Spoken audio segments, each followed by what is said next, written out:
Ladies and gentlemen, please put your hands together for vocal lessons.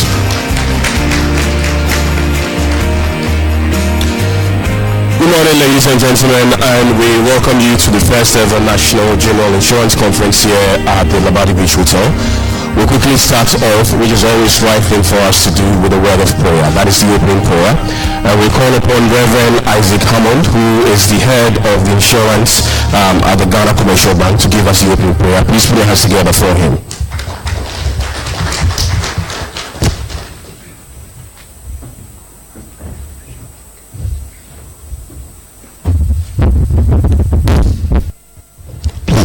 Standing as we share a word of prayer. To God be the glory, great things He has done, so lovely the world that He gave us His Son. That is life and atonement for sin, and it's that all may go. Praise the Lord, praise the Lord, let it hear it. Praise the Lord, let the people who come to the Father through Jesus the Son.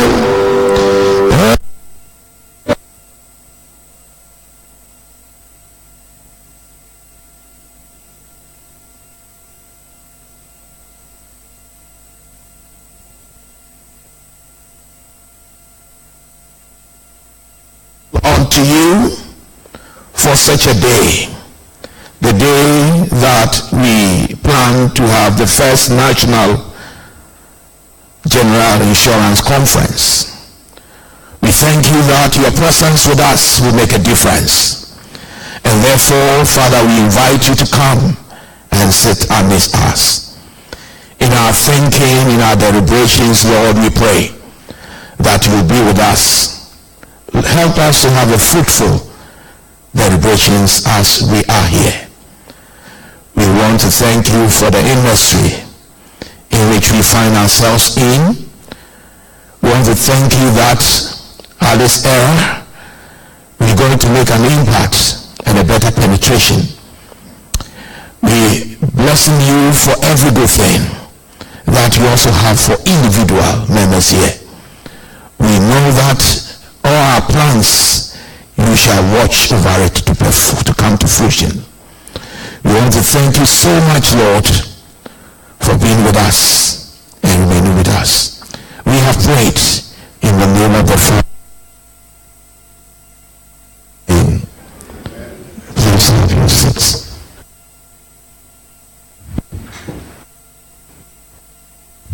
Let's put our hands together for you as he takes his seat. Thank you very much for that. Now the theme for this first ever National General Insurance Conference is transforming the general insurance industry through self-regulation, financial capacity, and business innovation. And as we move on with this conference, we'll to break down all these sessions for you to understand exactly the way that we all have to flow to ensure that the insurance industry becomes very grounded and rooted. So the objective for this conference is to create a national platform for discussing and also addressing key issues that affect general insurance, and also to create that awareness about general insurance among policymakers. And we've outlined and also arranged strong dignitaries that will take us through this whole process. So to achieve our objectives also, we have distinguished individuals and personalities here. And to introduce our chairman for us, who is one of our dignitaries and distinguished personalities, is Kingsley Kwesi Patterson, who is the head of technical life insurance and also the acting chief executive officer of GIA. He will join me here to introduce our chairman for us, and after that, our chairman will also give us his response and remarks. Please put your hands together for Mr. Patterson.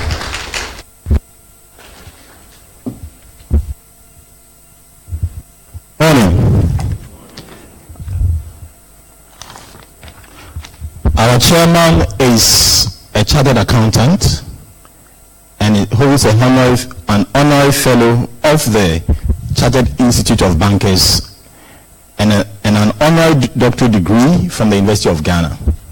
He has over 37 years experience in banking and financial institutions and was the chairman of the African Union for Housing Finance and was a president of the Ghana Housing Finance Association, the Ghana Association of Bankers, and the Private Enterprises Federation. He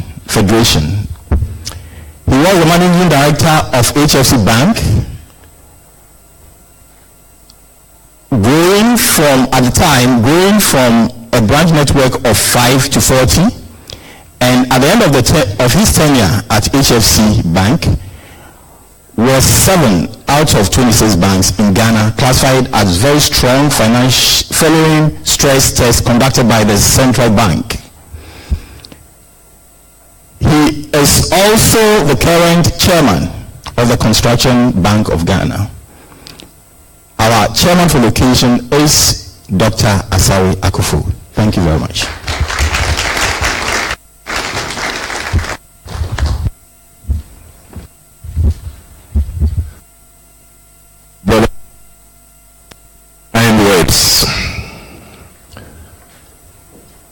The Commissioner of Insurance,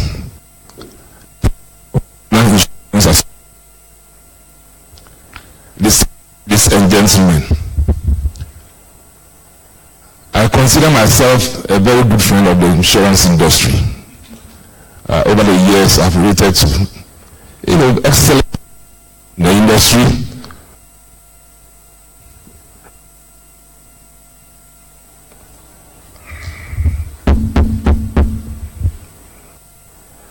And so that I've been considered fit and proper to be the chair of the very National General Insurance Conference. I can assure you that looking at the theme that I've been times for the this mic is not friendly at all. Yes, so I believe that we're going to have a very good time today. So looking at what has been selected as a theme.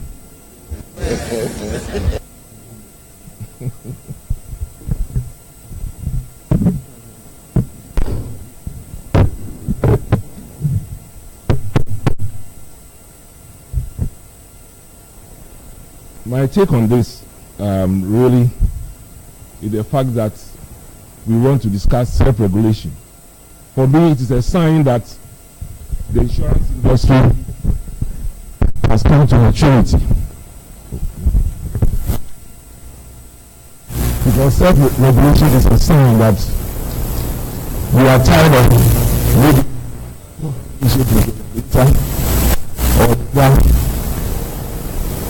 having it like the headmaster of the school telling you what to do.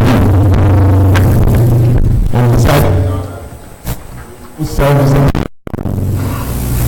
we also look at how and serve the customers better.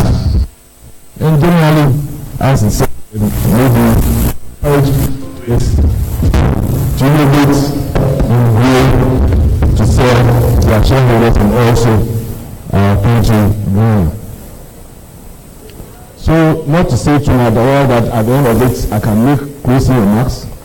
I reserve my own views, which I believe may be affected by some of the presentations, so that I don't say things that at the end of it I'll come to regret or want to regret. So, I'll say thank you very much. I believe you cooperate with me to make this opening ceremony a success. Thank you very much, and God bless us all. Thank you very much, Mr. Chairman. Let's quickly get phones. Let's put our phones on silence, if possible, so that we can see the noise we have. So let's put our phones on silence. Thank you very much.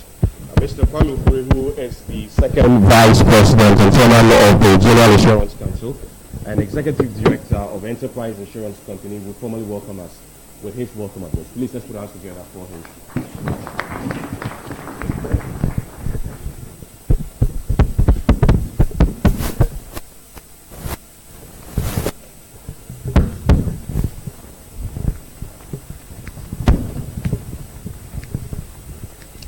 Mr. Chairman, Honorable Minister of Finance, Commissioner of Insurance, President of the GIA, our guest speaker, Chief Executives of Insurance and other industries, friends from the media, delegates, distinguished ladies and gentlemen. It gives me much pleasure to welcome you to the Labadi Beach Hotel today for the first National General Insurance Conference. This conference is the culmination of years of hard work by the General Insurance Council in pursuit of its dream, which is to tell the General Insurance how General Insurance impacts the lives of properties and individuals and the country as a whole. The conference theme, transforming the general insurance industry through self-regulation, financial capacity, and business innovation, is most appropriate in view of its focus on three thematic areas that have the potential of improving the general insurance industry. Self-regulation has been one of the most powerful tools for instilling discipline, promoting healthy competition, and avoiding stricter regulation in various industries worldwide. The insurance industry in Ghana cannot be an exception. The benefits of self-regulation are obvious. It can help us address a range of issues, from establishing industry standards through developing and applying codes of professional ethics to ensuring customer confidence. Of course, self-regulation by its very nature relies on the input of all stakeholders, so member buy-in is high, leading to better compliance and more positive overall results. In Canada, the insurance industry prefers to be engaged in maximum self-regulation rather than the imposition of more remote and often less flexible and less timely rules by government. Thus, various trade associations, such as advocacies, have usually been able to voluntarily implement revised trade practices to enhance consumers' interest and protection, thereby avoiding laborious legislations and government supervision. Similar arrangements exist in countries such as South Africa, where the South African Insurance Association's Code of Ethics gives indication of the clear self-regulatory guidelines to be followed by members. It is obvious from the above that Ghanaian insurance companies will be better off if we have a high degree of self-regulation. It is therefore my hope and expectation that this conference will move us along this path. The general insurance industry contributes significantly to the insurance portfolio in Ghana. According to the 2015 annual report of the regulator, the National Insurance Commission, total gross premium for general insurance business grew from 828 million cedis in 2015 to more than 1 billion cedis in 2016, representing a growth rate of 25% over the period. It is worth noting that the gross written premium of the general insurance industry is about 55% of the total insurance industry figure of over 1.9 billion. I am of the view that these figures will be improved if insurance companies in this industry have better financial strengths and capacities, because the general insurance companies can only underwrite businesses as far as their capital permits. In other words, the underwriting capacity of an insurer is largely dependent on its financial capacity. Companies that are financially sound are therefore able to underwrite businesses that may be inherently more risky, yet have the potential of being very profitable. I look forward suggestions from participants that will help move the financial capacities of general insurance companies, and by so doing improving the respective risk and premium retention capacities.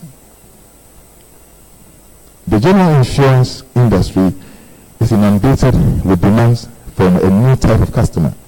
This new customer is a citizen of a global village with access to social media, rapid technological changes, and choice.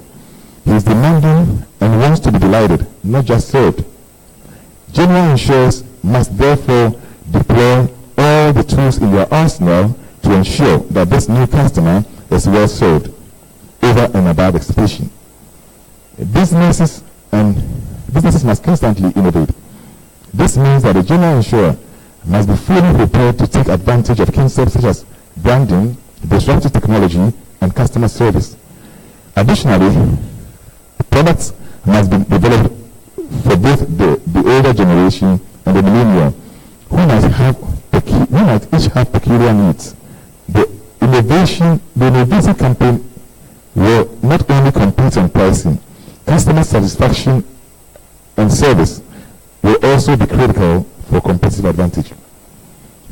On the other hand, a well-served customer will not only be loyal but will eventually become a strong advocate for the insurance company. I look forward to healthy deliberations on the above subjects that will help give us a clear direction as to how we can effectively utilize these concepts for the benefit of our individual companies and the Ghanaian insurance industry as a whole. I am optimistic that our able presenters from diverse backgrounds will help us skillfully navigate our way through the conference theme, which is, and I repeat, transforming general insurance industry through self-regulation, financial capacity, and business innovation, as well as the two subtopics. I wish to express my sincere gratitude to the speakers and discussants who graciously accepted our invitation, and to the chairman, invited guests, and all delegates and participants. Let us all congratulate ourselves for devoting precious time for this maiden conference. It is my hope that we will have many of such platforms to share ideas and to make the insurance industry better than was bequeathed to us. Thank you all, and may God bless us all.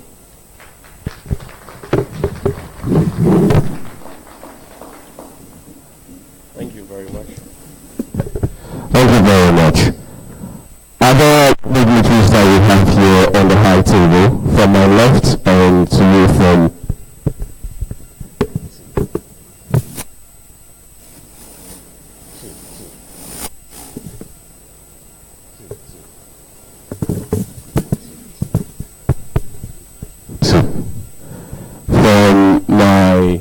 left and from your right, I have Mr. Ivan Abayeri, who is the immediate past president of GRA.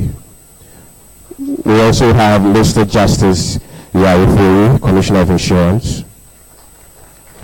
We already have been introduced to our chairman, Dr. Asari Kufu. We also have Ms. Arifa Duku, who is the president of GRA. We've also been introduced to Mr. Kwame Furi, who is the second vice president of GRA. And our main speaker from Kenya, Mr. Stephen Elich, who is also here with us. Vocal Essence Choir will give us a good rendition, and after that we'll continue the rest of the program. Please, let's put our hands together once again for Vocal Essence.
out with keen interest on how this menace is being addressed.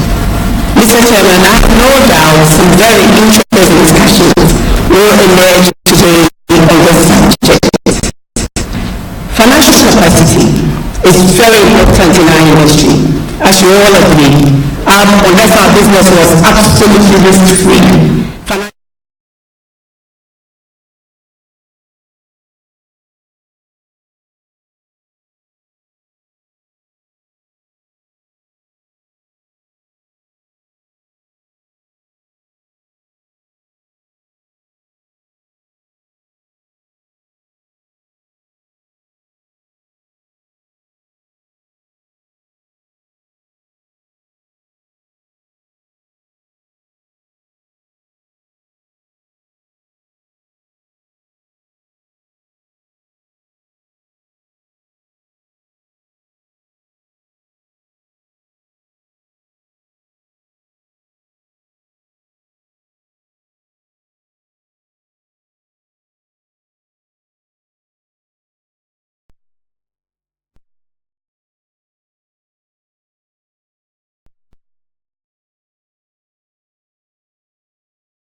The industry was able to withstand this shock, which by any standard is a significant one.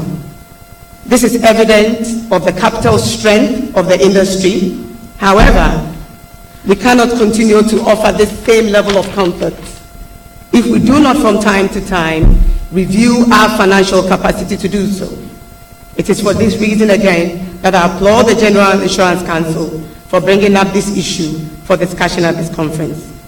It is my hope that at the end of the conference, we would have been given some insight on how the insurance companies can encourage the regulator to come up with capital modules that can be used by the companies to assess requisite capital for all liabilities on their books at any given time. This will prevent excess capital held by some companies due to the nature of business they underwrite and as such the level of risk they assume, and will also immediately prompt companies to increase capital where necessary. Mr. Chairman, we all know that all our insurance products are homogeneous, but that does not debar innovation. As the industry becomes more sophisticated, bringing innovation into our business couldn't be more relevant. Rethinking our processes, moving away from product-centered ideas to more customer-centric ideas. This will bring competitive advantage as it helps save time and money. Mr. Chairman, this will not only make our customers very happy, it would also make our shareholders in turn very happy. In the face of social media proliferation, digitization, and technological advancement, the insurance industry cannot afford to remain unconcerned. Business innovation is the key to survival in these times.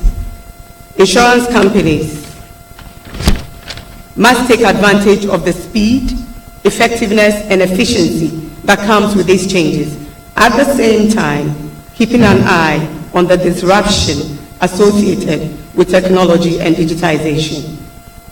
In preparation this week, Mr. Chairman, I decided to embark on some research looking into the world's most innovative insurance products. Mr. Chairman, to my surprise, the life business had most of the innovation, with just a few from non-life. As the saying is, if we can dream it, we can certainly achieve it. And I know we have been dreaming it, so it's about time we start putting the dream into achievement.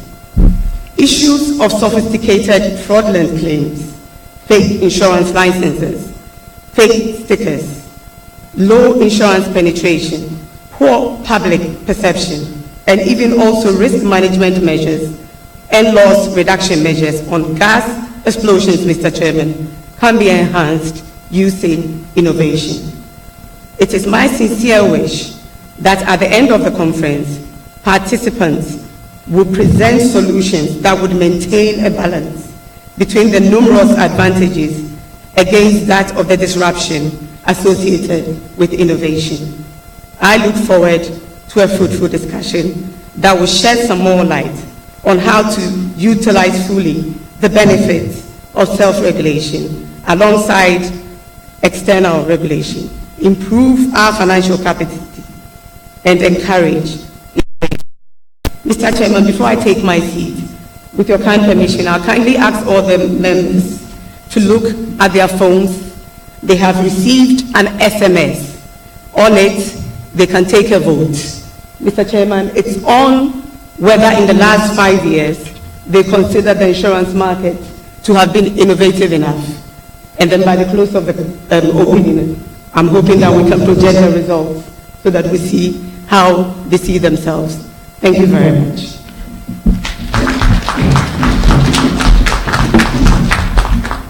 So as she said, you've received a text message. See how best you can answer that question. We have free Wi-Fi here, so put on your Wi-Fi and you get free access. It's not secured, it's just open for all. And you answer the question you posted. And at the end of the conference, we'll get to know exactly what you also think about the sector itself. When she was talking, she said one thing which I was expecting you all to put your hands together for yourself. It's got to do with the disaster that happened on June 3 and how the sector was able to withstand the shock, which also determines the strong financial base of the sector. So please put your hands together for yourself. For my first rule still stands. Let's put our phones on silence. Although you've received a text message, that's right, but just put your phones on silence, because when she was speaking, I could hear some phones ring. If not, I'm going to introduce an insurance package for those who would like to put their phones on silence and pay some for a moment. See how best I can punish those who wouldn't put their phones on silence. Do we have an agreement? Do we? We don't. Okay, then put your phones on silence there. Thank you very much. We'll quickly ask the Kusumdo to give us great cultural display, and after that, our next speaker will also join us.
Thank you very much. Please let's put our hands together again for them.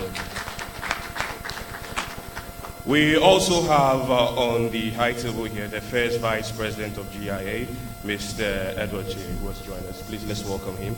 And also Felicia Ashley, who is the technical advisor to the Minister, has also joined us. Let's welcome her. We'll take a brief address from Mr. Justice Yaufuri, who is the Commissioner of Insurance.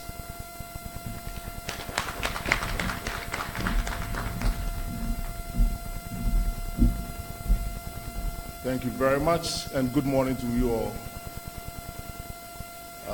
I'm here to officially meet the industry, so I'll make sure I save some of ammunitions. I don't release all of my weapons. Mr. Chairman, Dr. Asari Akufu, representative of the Minister of Finance, Madam Felicia Ashley, members of the high table, President of the GIA, Director General of WICA, CEOs of the insurance industries, members of the insurance industry, the choir, members of the Fourth Estate, ladies and gentlemen. Most of us are said to use statistics just like the drunk uses the lamp post. It's more for support than for illumination. And I am no exception. Some of the statistics that I keep on hearing these days are that less than 20% of the Ghanaian population have some kind of insurance. And also about 30% of vehicles on our roads are not insured. Now, while I cannot vouch for these statistics, I think they help us understand the picture out there that we all face. A priest once told me that the work of the insurance industry is like the work of the church, because we all try to bring someone who has gone through some unfortunate experience back to his pre-loss condition. All of us here, especially those of you who are my contemporaries or older, would agree with me that life is full of the unexpected. These unexpected events can adversely affect us, whether we are insurance practitioners or priests. So the knowledge and access to insurance products can be restored to this market to bring some dignity. This is especially the case for those who are not currently well served by the insurance industry. This is because they are a group of Ghanaians who are likely to find it very challenging to start afresh after an occurrence of an adverse effect or event. This shows how important it is to help improve on the statistics I quoted earlier. To do this, therefore, we need to address some issues. 1, insurance education. 2, motor insurance database and claims management. Education. Insurance, they say, is bought but not sold. And this is because insurance is an intangible thing. It is not tangible like a vehicle or a cell phone that you can buy and then start using it right away. You sometimes buy insurance and you will never use it. It will only be required when one experiences an adverse event. This feature of insurance has historically led to it not being a priority to most households. And this is even more the case when the finances of the households are tight. This puts a responsibility on the insurance industry, a responsibility to draw the attention of the public to the needs of insurance or the needs for insurance. This is an exercise that requires the collective effort of all of us. We need to come together to develop ways to best promote the benefits of insurance to the Ghanaian public, especially those who need it the most. Improving public perception of the insurance sector is important to all of us, and one of the best ways of achieving this is through customer education. In this regard, the NIC and the insurance industry has the onerous responsibility of educating the general public on the importance of insurance. The Insurance Awareness Group has been set up to champion this task. The success of this group will be beneficial to all of us. Thus, there is the need for all of us to support them.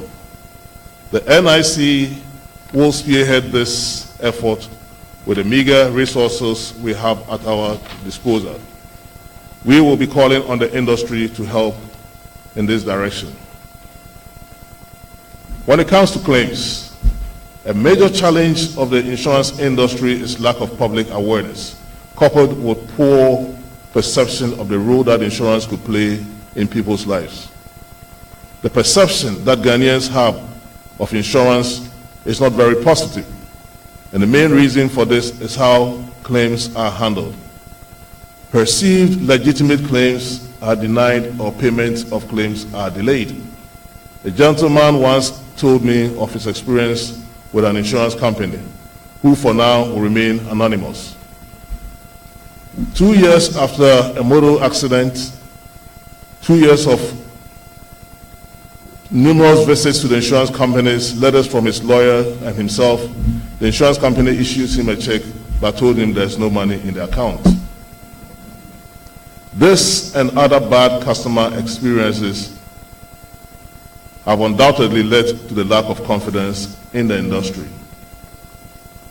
Some of the main reasons for the terrible claims experience by many Ghanaians at the hands of insurance companies are undercutting, under-reserving, and not well-capitalized insurance firms. Our elders say, you don't cut your nose to spite your face. This is what we do as an industry when we engage in undercutting. This is because it results in the sector refusing legitimate claims and in turn turning the Ghanaian public against the sector. Now I'll talk on the motor insurance database. A few years ago, the NIC issued a statement to the general public about the operations of International Insurance Company, a fake insurance company. This company was issuing motor insurance stickers to the unsuspecting public. Most of you are also aware of the existence of fake motor insurance stickers. This points to the need of a better system to monitor the legal requirements of having to insure all vehicles. The NIC and other important stakeholders like the Ghana Police have initiated a project to address this. The police will have devices that will allow them to check if a vehicle is insured or not. This will be by checking if a given car registration or chassis number is in the database of insurance motor vehicles. This requires that we have a database to insure vehicles in Ghana. The NIC is in the process of putting together the modalities for such a database, and will invite the insurance industry for a stakeholders meeting on this. We entreat each and every one of you to help make this project a success. Let me end by re-emphasizing the need for a collaborative effort to educate and inform the Ghanaian public about insurance. However, all those efforts will not achieve much if we don't improve on our claims management. The NIC will continue to work assiduously to ensure policyholders are paid legitimate claims. When it comes to self-regulation, I think it's a good idea. The Commission is all for it. It makes our job very easy. On that note, I say thank you to all, and long live the Ghana Insurance Association.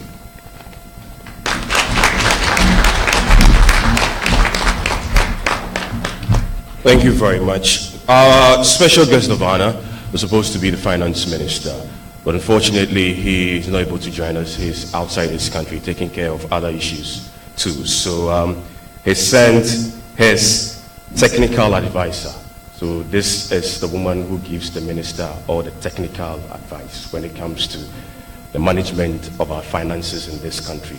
That's how powerful she is. Ladies and gentlemen, to get our keynote address, please let's welcome Felicia Ashley.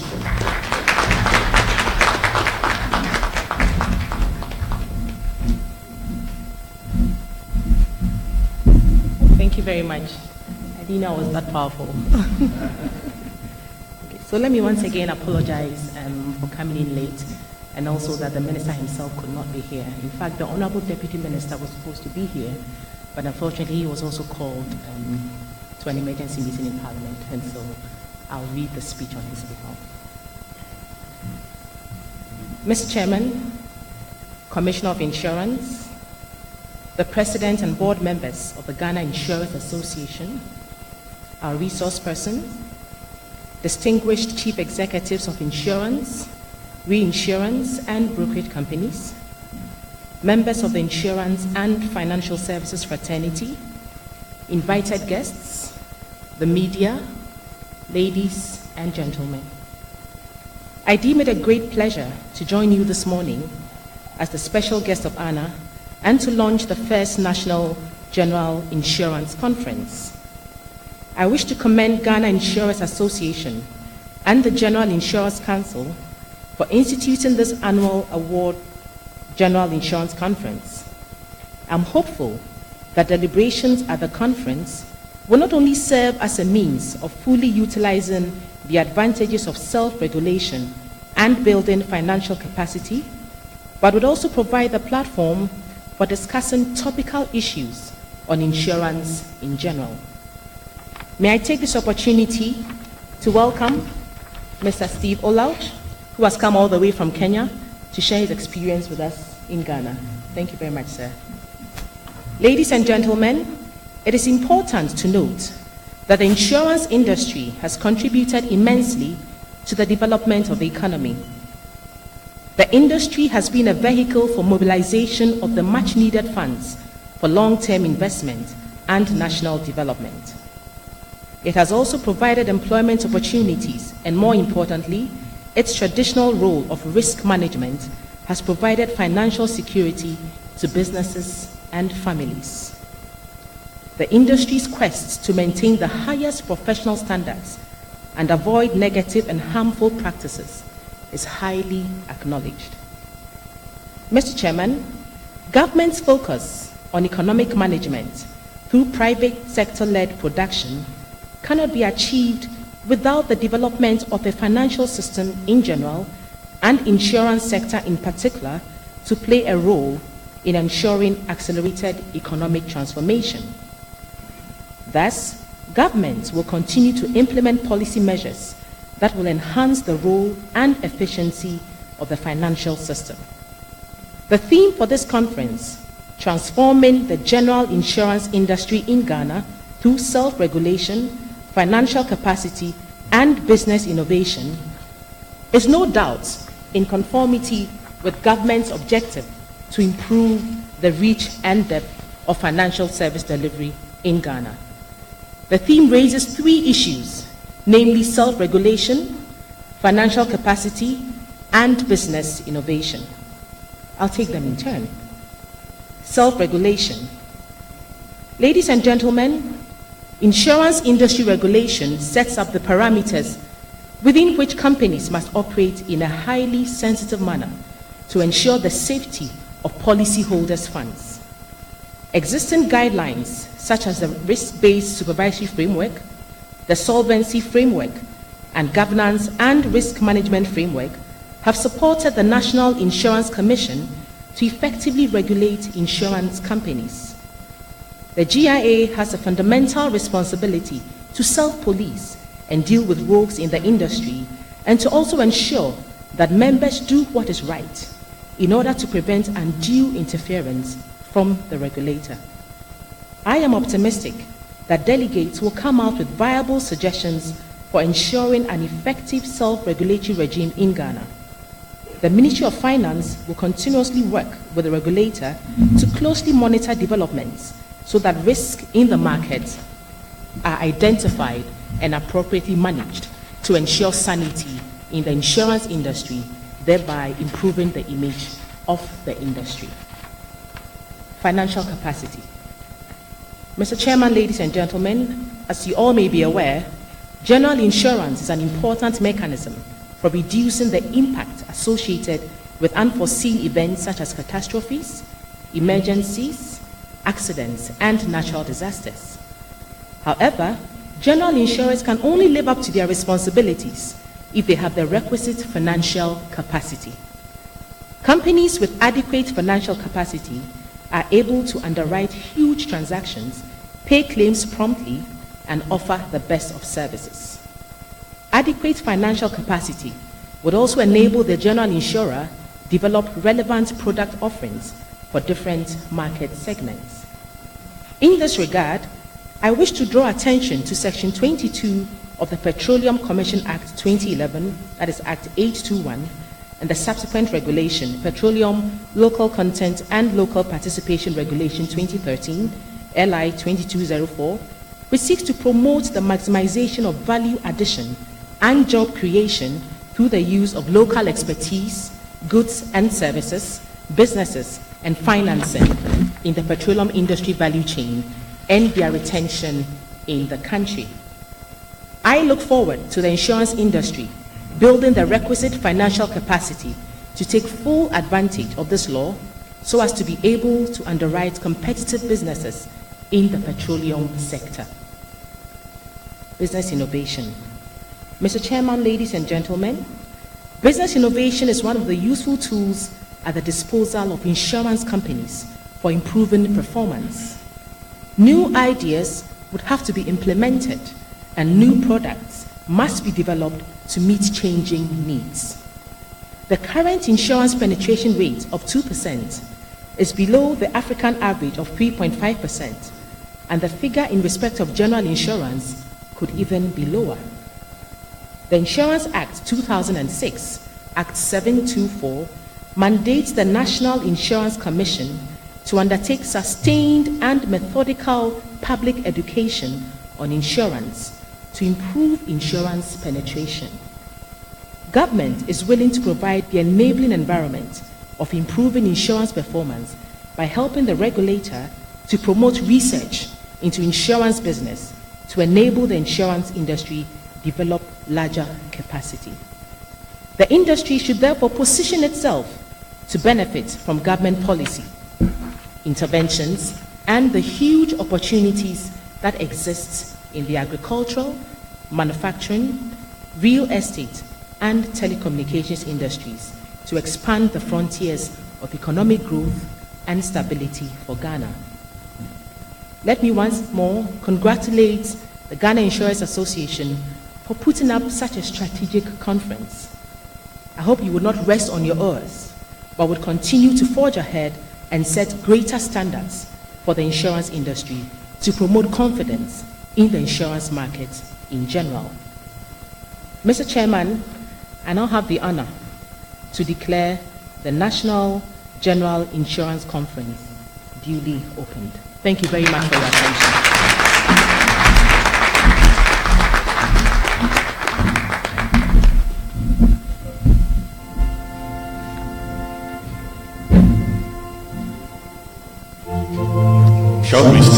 Shall we please stand?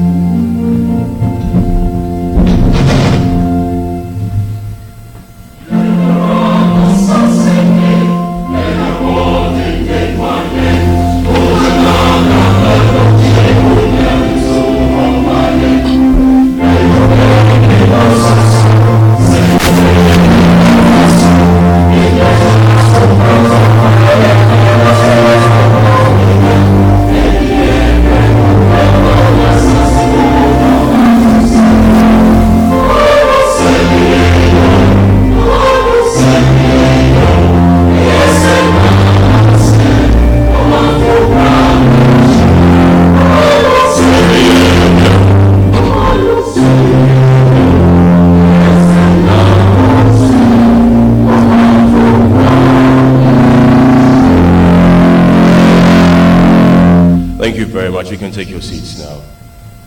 We'd like to acknowledge our sponsors. But again, the voting is ongoing. You can answer the question, a text message sent to you via your phone, whether you think that the insurance sector has been that initiative enough to bring out certain things. The answer is being projected on our screen, and those who are voting yes and no, and those who are also not sure of what to do. And also, we are also live on Facebook, Facebook.com/Ghana Insurance. We're streaming live on it, or just look for Ghana Insurance Association Facebook page, then also get us live on it. We'd like to acknowledge our sponsors: Ghana Union Assurance, We Care, Enterprise Insurance, Your Advantage, Ghana Reinsurance Company Limited, your reinsurer of choice, Ghana Oil and Gas Insurance Pool, GN Reinsurance, Beyond Excellence, Star Assurance, your solid partner, Millennium Insurance, your trustworthy partner, and we also have Nonago for adaptive business solutions. We also have Gold Coast Fund Management. Please, let's put our hands together for these sponsors. It's about time to hear from our guest and our main speaker, who is from Kenya. To tell us more about him, shall we invite Mrs. Esther Osei-Yeboah, who is the convener, Ghana Insurance Association Fire Technical Committee, and also Managing Director for Imperial General Assurance Company Limited. Please, let's welcome Mrs. Osei-Yeboah to introduce our main speaker for us.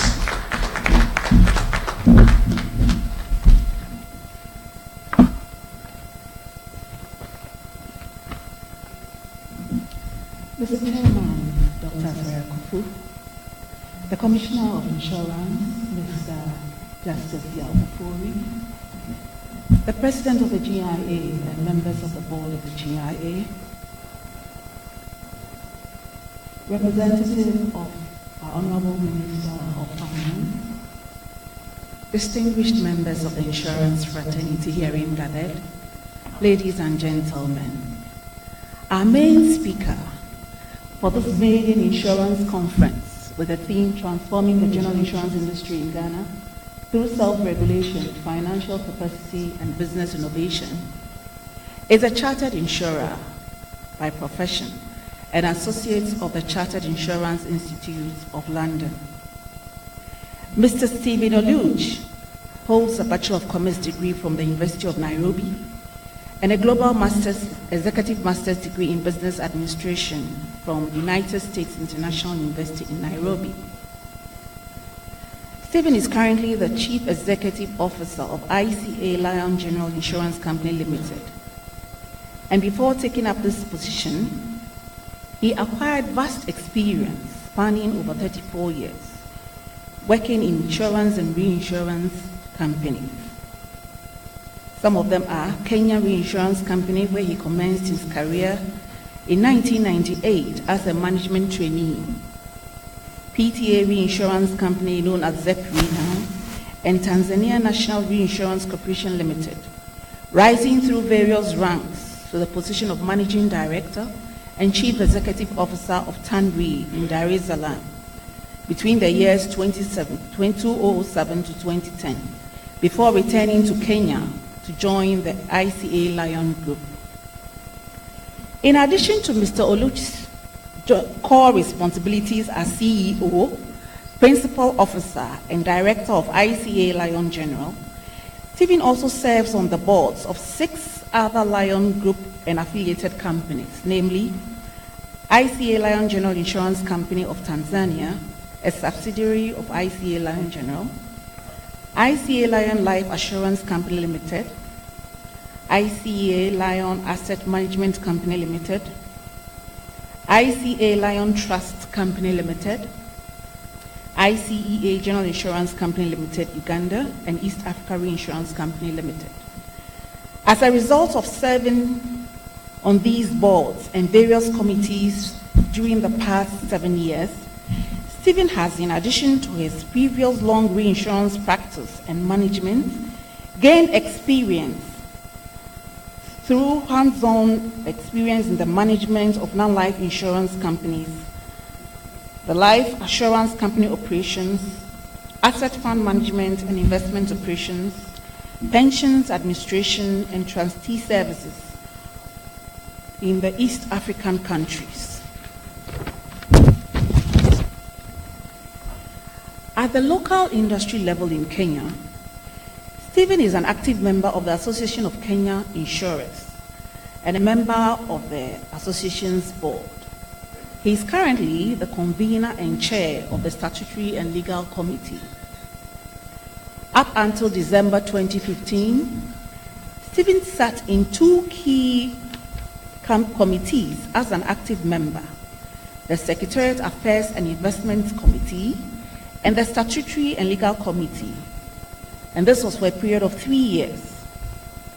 At the regional level, Stephen is a member of the board of the Organization of Eastern and Southern Insurers, which draws its wide membership from COMESA, COMESA, and SADCC regional economic blocks, and which has a permanent secretariat in Nairobi, Kenya.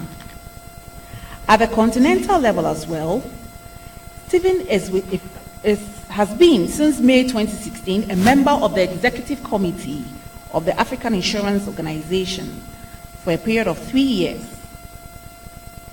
And he's been appointed by Kenya to represent the entire Eastern Africa region. Distinguished ladies and gentlemen, Stephen is also a member of the editorial board of the African Insurance Organization Journal. Not only that, but he has other interests, which encompass reading widely, traveling around the world.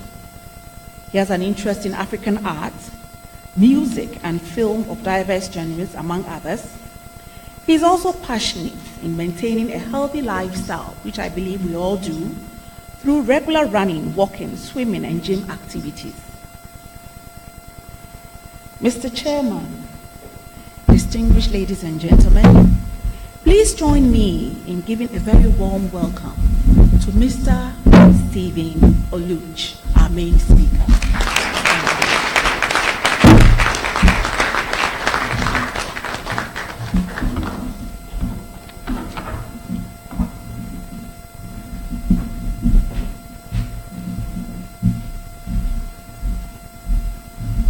So Stephen, an audience, Mr. Stephen Oluch.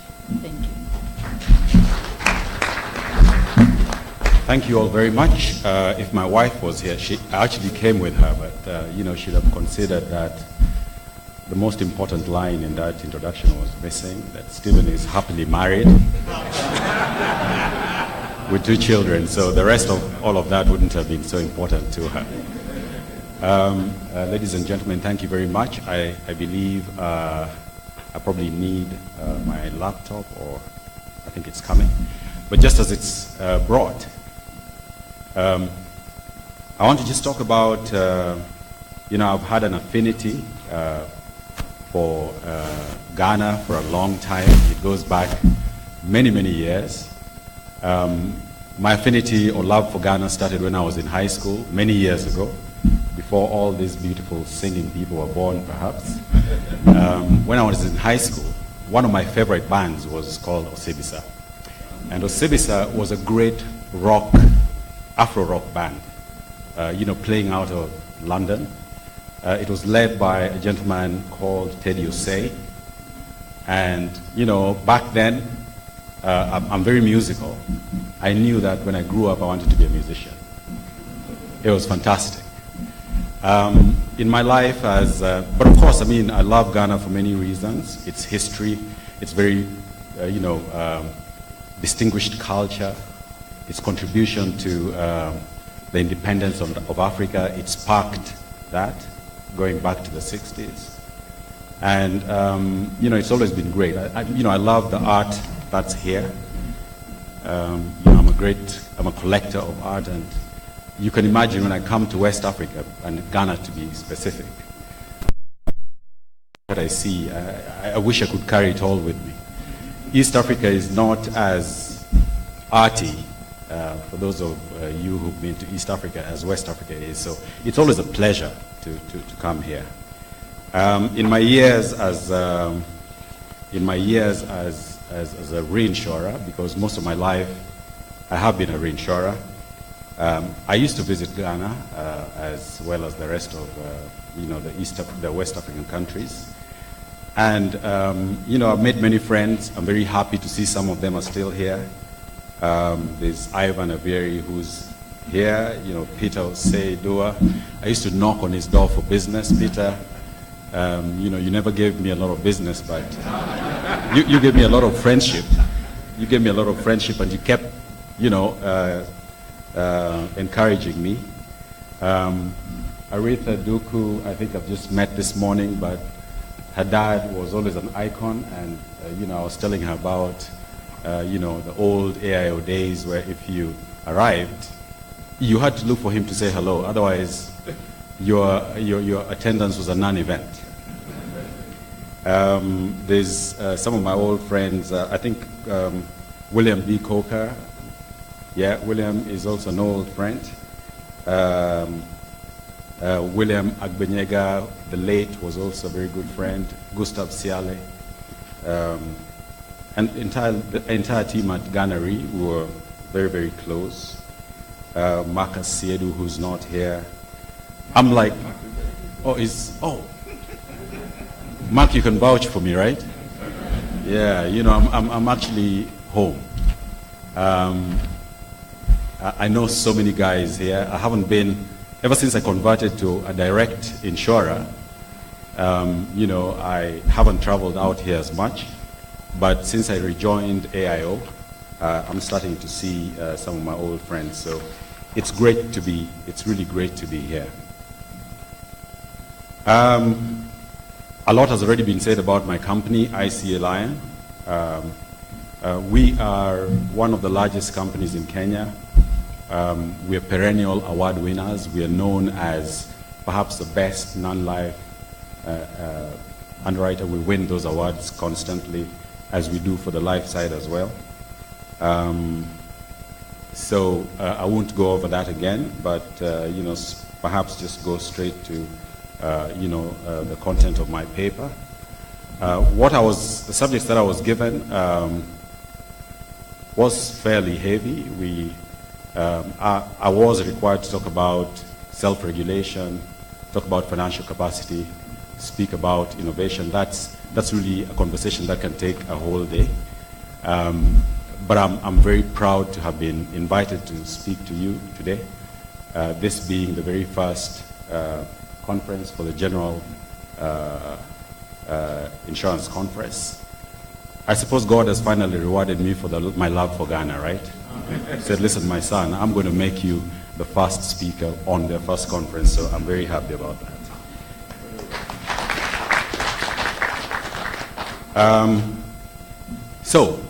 A lot has been said about where Ghana is today and where Africa is today, but we are in a state of flux as an industry. There is transformation in the air. Is the Ghana market dying? Is it surviving? Is it thriving? You know, there's a saying from an old Ethiopian guy that says that every day in Africa, a gazelle wakes up, it knows it must run faster than the fastest lion or it will be killed. Every morning, a lion wakes up, it knows that it must outrun the slowest gazelle or it will starve to death. It doesn't matter whether you're a lion, it doesn't matter whether you're a gazelle. When the sun comes up every morning, you must be up and running. So that really is the analogy that I'd like to draw for our markets, not just the Ghanaian market. Where are we running? Are we gazelles? Are we lions? What's our motivation? And what's the state of the Ghanaian market today? What's the rate of penetration today? Is it growing in line with the GDP? Because Ghana is a robust economy with great resources. And, you know, are we struggling to survive? Is there more that we need to do to grow our industry?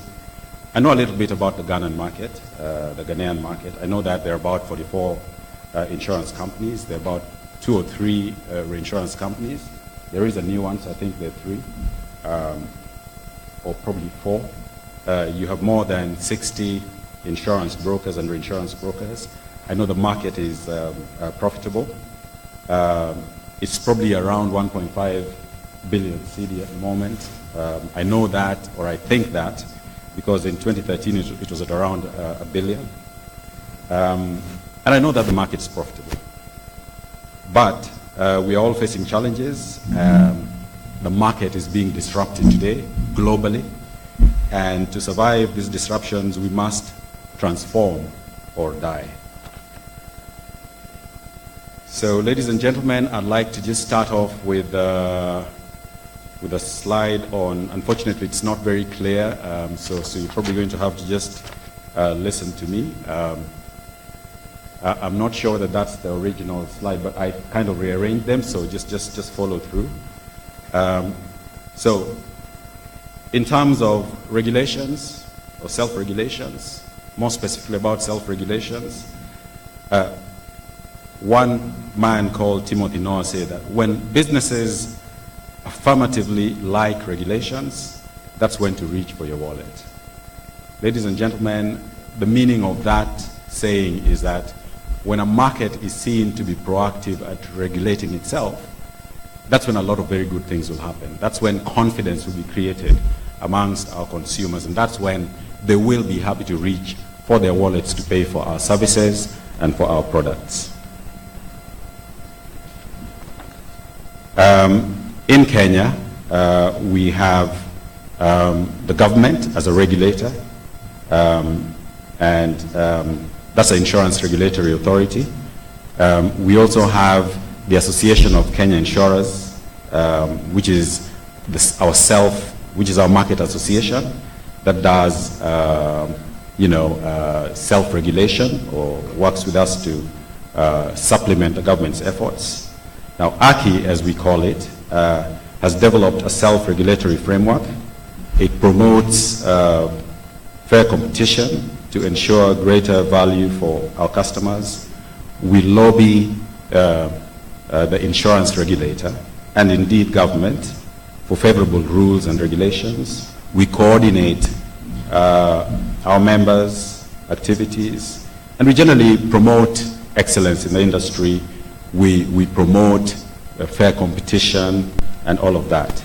So on the other hand, the government regulates, supervises, develops the insurance industry in Kenya. They promote consumer education, and they promote an exclusive, competitive, and stable insurance industry. Now, quite a bit has been said about the benefits of self-regulation. From a government standpoint, government always welcomes it when industries regulate themselves, because we sort of tend to proactively go beyond government regulation. We fill regulatory gaps very quickly. It's cost effective for the government to the extent that enforcement and monitoring burdens are lightened or shifted to business. The government benefits when ISR, or insurance self-regulation, covers issues where it has limited authority. For instance, advertising. We can set certain standards for advertising that ensures fair play and consumer education, and the government probably is not in that space. But what about for ourselves and for our consumers? I think self-regulation ensures improved information. It ensures stronger values and ethics. It can be adjusted more quickly. It contributes unfair or combats unfair or abusive practices. It enhances competition, like we've already said. And it makes for more effective dispute resolution, because this is about us sorting our own problems out. And it leads to enhanced consumer rights. So, ladies and gentlemen, the potential benefits are many. In terms of reputation, business is seen to be more favorable by consumers. It promotes trading standards to differentiate from other industries. It improves or enhances the confidence in our industry. As far as competition is concerned, I think I've already said it. We set common standards. We create level playing fields. And we make the entry of newcomers a lot easier because there is some structure. And we combat unfair business practices.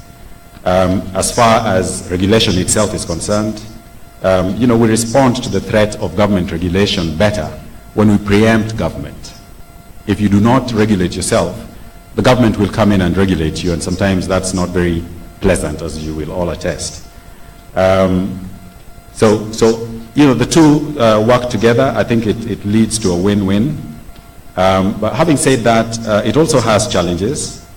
If a local or an insurance association comes up with instruments, it has to ensure that those instruments are actually strong to help it achieve its objectives. Sometimes compliance is not 100%. Sometimes oversight is not 100%.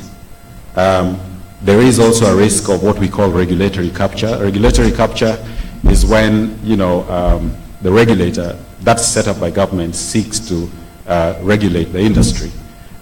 It might end up getting sucked in and serving the interests of that very industry that it was set up to regulate. And that causes a conflict. There are free riders. There's some members of the industry who may not pay their dues, but they get the full benefits of all of the activations by the insurance of the association. That's self-regulating. There can be favoritism because we're all human beings. There can be distortions in competition. There can be lack of accountability. And there are costs that will be incurred. But those are all challenges that I think we can all live with. But, you know, that and all of that being said, you know, it's still a great thing. So I've already, there are some, you know, factors for successful self-regulation.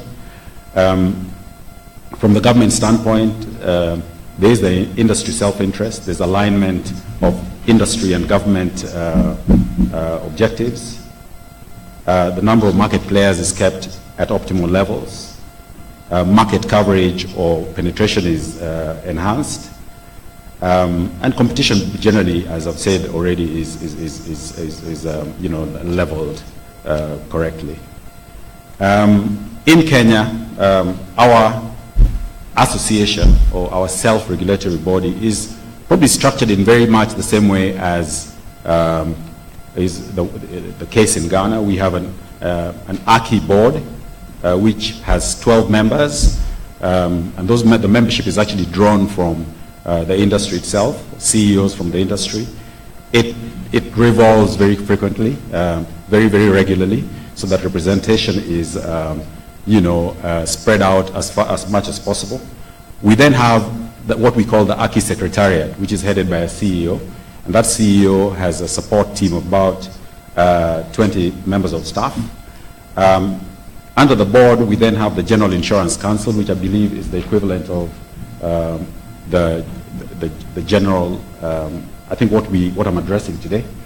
And the General Insurance Council has its own technical committees. We have an accident committee, we have a motor committee, we have a marine and aviation committee, we have a motor pool winding up committee that's a historical vehicle for sorting out some old issues. We have a property and engineering committee, and we also have a medical committee. Then on the other hand, we have the Life Insurance Council. That also has 3 technical committees: individual life, pensions, and group life. And then we have board committees, which are then headed by the CEOs that sit at the board. We have the Statutory and Legal Committee, which I chair. We also have the Secretariat Affairs and Investment Committee that basically oversees the function of the Secretariat. We have the Public Relations and External Liaison, which is a very critical committee because it lobbies government, it lobbies Parliament when we need to have favorable laws passed, or when we want to, you know, sort of push back on unfavorable laws. We have ethics and self-regulation that cracks down on bad behavior and also resolves disputes. And we have, you know, a committee for microinsurance. So you know, I think that's how it's set up. I think personally, from where I sit, it's very well structured. It's done very well.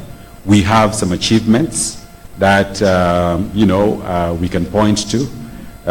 Some of which the Marine Cargo Surveillance Scheme, where we have appointed an external party to run the scheme for us. And the purpose of the scheme is to prevent, minimize the handling and warehousing of cargo, look at transit losses and how they are occasioned and how they can be reduced, for some insured values valued at about 250,000 Kenya shillings.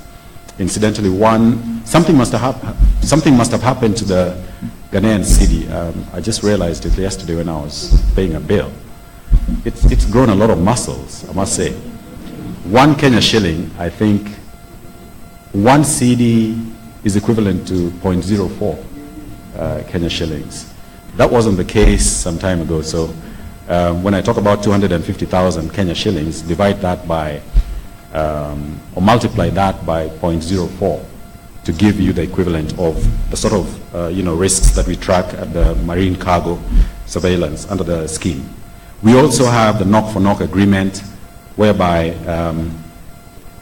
if 2 cars have a collision and they're both comprehensively insured, Company A will deal with its vehicle, Company B will deal with its vehicle. There's no litigation, so it brings down costs. We have the Public Service Vehicles Agreement, where we sort of agree to certain underwriting standards and pricing.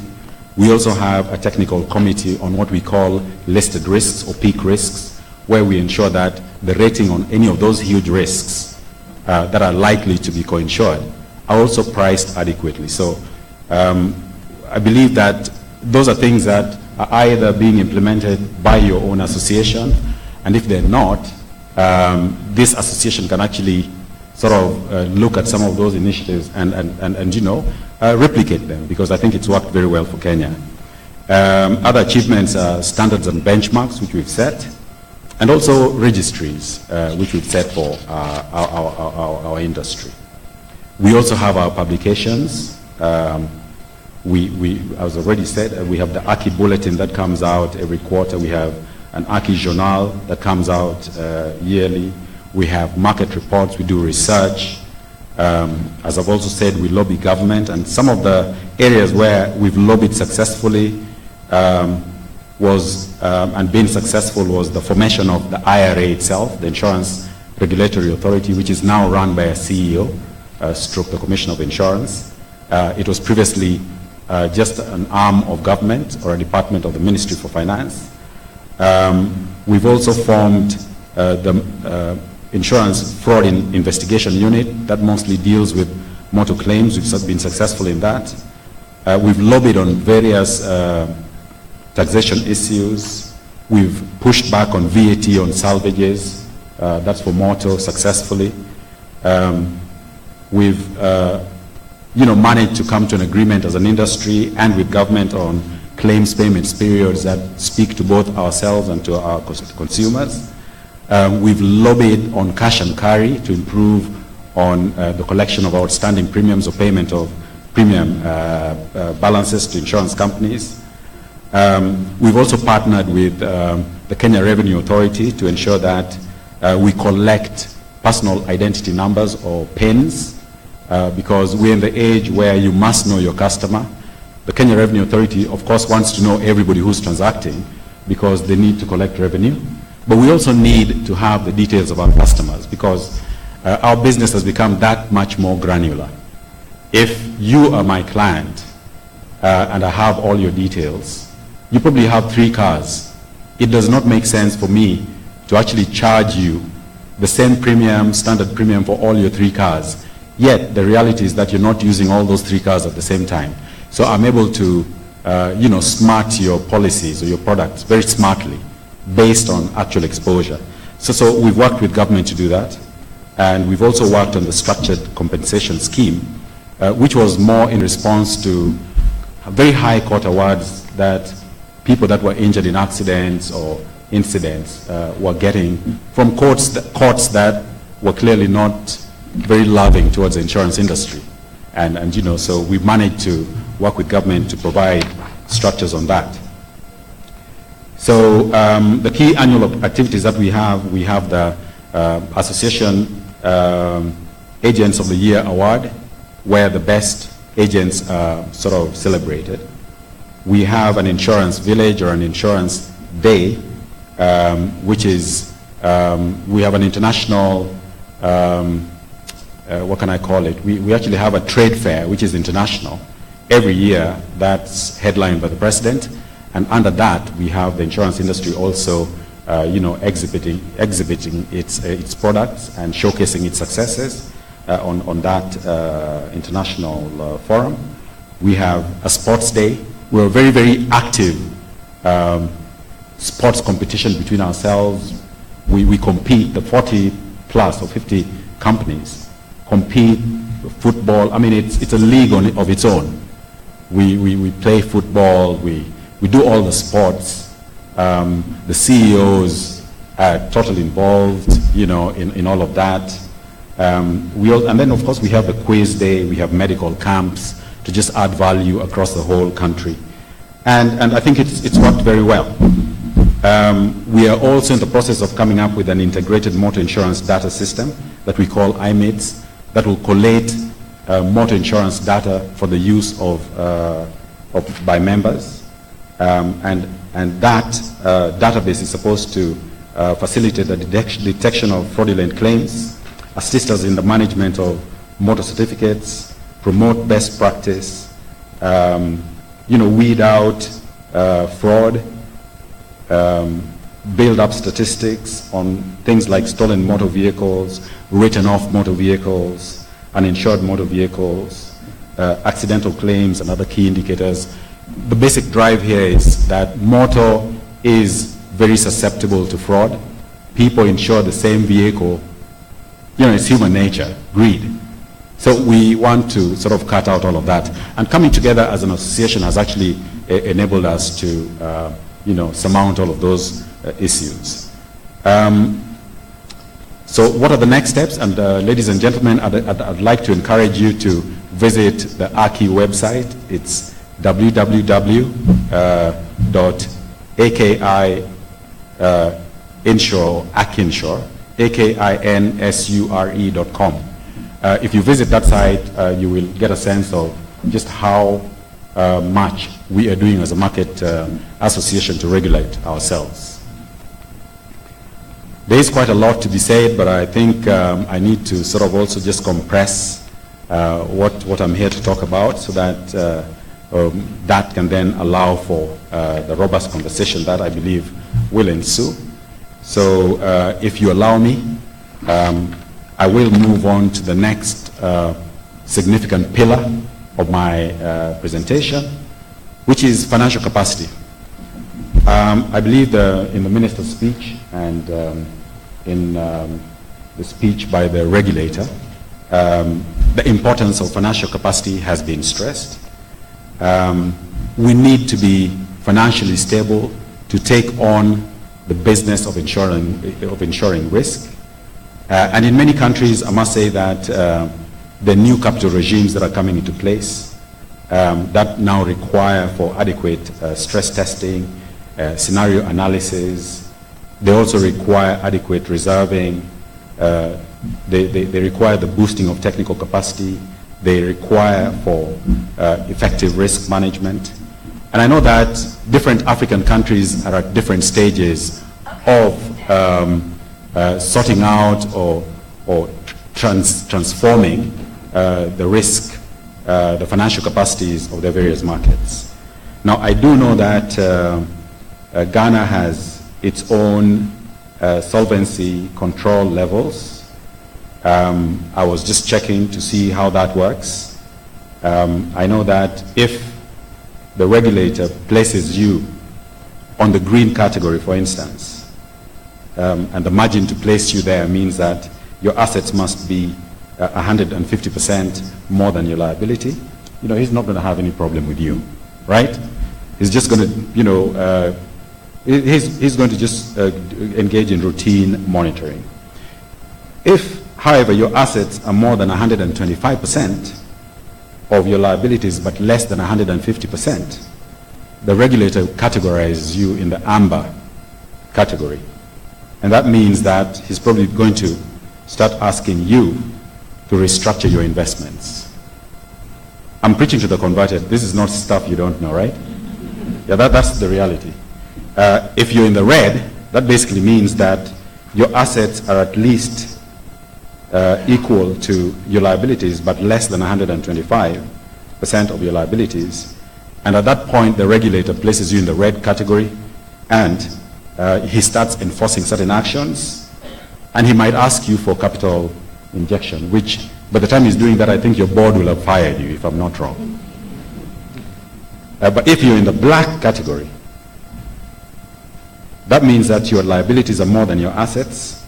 There is every likelihood that the regulator is going to shut you down, suspend your license, and perhaps, ask for your liquidation. So there is a very robust system of regulation. I know that he also takes into account other factors like your investment mix. I think that's prescribed in law, just how much you can put in different vehicles. He also looks at your investments to total assets ratio. And I think basically the rationale there is that at any one time, your ratio of investments to total assets should not be less than 55%. And that is at least 55% of your assets must be in direct investment. And what the regulator means by direct investment are those assets that directly earn you cash income or appreciate in value over time. Of course, the valuation rules are also prescribed by the International Financial Reporting Standards, IFRS, which I must also tell you are changing in a manner that will force us to review the way we do our business. I don't know how many of you are accountants, but for those of you that perhaps are CEOs, there are two IFRS standards that are going to impact how we do our business. The first one is IFRS 9, which is going to change how we recognize our assets in our books or in our revenue account. And some of those assets are, debtors, money that you're owed that's not been paid. The new rule or the new standard will require you to completely disregard that. So if someone is looking at your solvency and you have a lot of money that's not collected, that's really going to dent your financials. The other thing that it also impacts is bonds that you hold for sale or those investments in bonds that are held to maturity. So those are things that we must bear in mind as we look at the financial capacity. IFRS number 17 will require, and that will come into, IFRS 9 comes into play on 1st of January next year. So I know the regulator will probably be, telling the market a lot more about it. And even if he doesn't, I believe that as you go into the audit of your numbers for 2017, you should require your external auditors to just walk you through the implications of that. IFRS 17, on the other hand, comes into effect in 2021, I believe. So there's a bit of lead time. But, the fact is, we're going to have to do things differently. Now, so what's the situation in Kenya? Kenya also has its model. We think that we've entered into a new age of financial capacity, and we're now moving towards a risk-based supervision model, which we think is really part of the natural evolution of the sector, and it brings the Kenyan insurance industry in line with its global partners. We think that it's a more effective method of regulation, and that it will lead to a more dynamic and robust industry. That, I've just paraphrased what our Minister for Finance, Mr. Henry Rotich, has told us. And what's basically, I need to probably just give you a bit of the history of where we've come from. The Insurance Act in Kenya was enacted and made operationalized in the 80s. In 2006, the Insurance Act was amended to include minimum capital requirements, i.e. we fixed capital standards. In 2010, the Insurance Regulatory Authority acknowledged a need to shift from a rules-based system to a principles-based system. The IRA then issued regulations to the insurance industry in 2013 regarding improvements to prudential management. And a key component of the proposed 2014 insurance bill, which has since been ratified into the Insurance Act, was the introduction of the risk-based capital as a measure of solvency for insurance companies. So we are actually coming from the old compliance-based, compliance with standards-based supervision to what we call the risk-based insurance supervision or system. So why have we seen the need for that to happen? We've taken a look and back in our history. We've had industry failures in the past. There's also a global desire for consistency with International Association of Insurance Supervisors principles.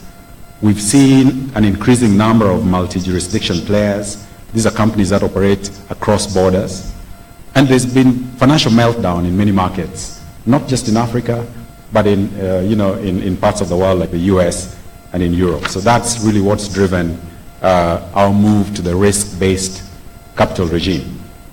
Now, the rationale of risk-based capital is that the model aims at promoting transparency, providing early warning signals, and encouraging the regulated entities to self-evaluate their positions at regular intervals. Under risk-based supervision, capital requirements that are commensurate with the levels of risk that are being undertaken have been introduced, and we are now required to provide, and actually appropriate incentives are now provided for good risk management.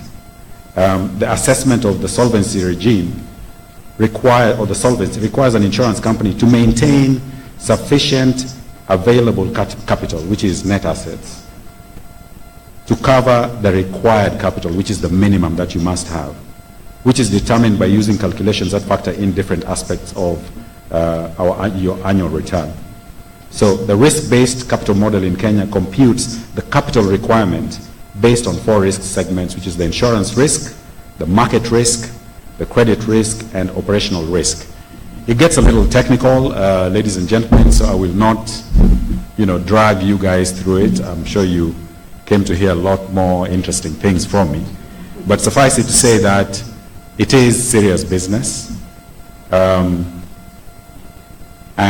it is something that will perhaps be knocking on your own shores fairly soon, because the whole world is moving towards that direction.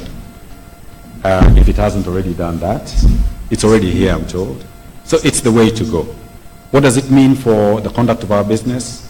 It means that we are going to be taking a pill now, or taking an injection that will result in stronger players, more resilient, industries, because the very growth of our countries and the undertaking of all of this infrastructure, the huge growth that's coming for our countries, are actually secured by insurance companies.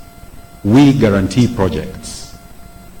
People put their faith and trust in us to take care of their futures. So for that future to manifest or to happen, the people that give that promise, must be strong enough to be there 20 years from now. So that really is what has informed the global shift towards risk-based capital. We are creating organizations that respond or conduct themselves or set themselves up, in terms of capitalization, commensurately with their risk appetite. Okay, so it's not going to be a one-size capital. It's not going to be a one-size-fits-all. Every company is going to have its own appropriate capitalization level. All right, and this development has also, we in Africa, I think we're playing catch up, because Europe has gone through the Solvency II regime, which has 3 pillars. Pillar 1 consisting of quantitative requirements, e.g. the amount of capital that an insurer must should hold. Pillar 2, which sets out requirements for government and risk management of insurers, as well as for the effective supervision of insurers. And the third pillar, which focuses on disclosure and transparency requirements. So that's where the world is headed, folks. It's going to be a tough journey, but it's got to be done. I've already talked about what comprises the risk-based capital. There's insurance risk, there's a market risk, and there's the operational risk. So what has been our experience with all of this very technical stuff in Kenya? There has, of essence, had to be industry participation. The regulator, IRA, has held meetings from going back 3-4 years to explain to us the risk supervision, not just to ourselves as managers of those enterprises, but also to our boards, because capital injection will be required in certain cases. The IRA has issued guidance notes explaining the requirements of various stakeholders and standards that are now expected from us. Our boards have been taken through simulations of where the new rules leave us. And I must tell you that the simulations are not looking good. The results are looking bad. Probably 2/3 of the industry is currently non-compliant as of now. So we've been given some milestones. We've been given dates by when we must all be compliant. If you're not compliant, then you either have to wind up your operations or merge with another underwriter that's stronger, inject capital to be able to continue. And we've also, the IRA has ensured good communication between all stakeholders. The actuaries in our markets have all been involved from our companies in making sure that the rules and the laws that are being put in place to guide us are sensible and can be actualized. So what's the outlook for us? We think that the outlook is good. We think that by 2020, we will be having a market with compliant companies. And just going, I think, below the Sahara, at the moment we are ranked second after South Africa on the progress on risk-based standards. I know that I said it was a little complicated, but let me just try and explain what the solvency really is. Now, under the risk-based capital methodology, solvency is defined as available capital, your available capital divided by your risk-based capital. Let me just explain. Available capital is the sum total of your equity or your net assets less inadmissible assets like debtors and perhaps investment beyond a certain point in property. For general underwriters, you need to be liquid, so you cannot put all of your money, all of your investment in property. So once those are taken out, you get your available capital. So the assessment of solvency requires an insurance company to maintain sufficient available capital to cover the required capital. The required capital, on the other hand, is or your risk-based capital is the market risk capital added to which you add your insurance risk capital, your credit risk capital, and your operational risk capital. That's what gives you your required capital. And it is determined using the calculations that factor in different aspects of the annual return.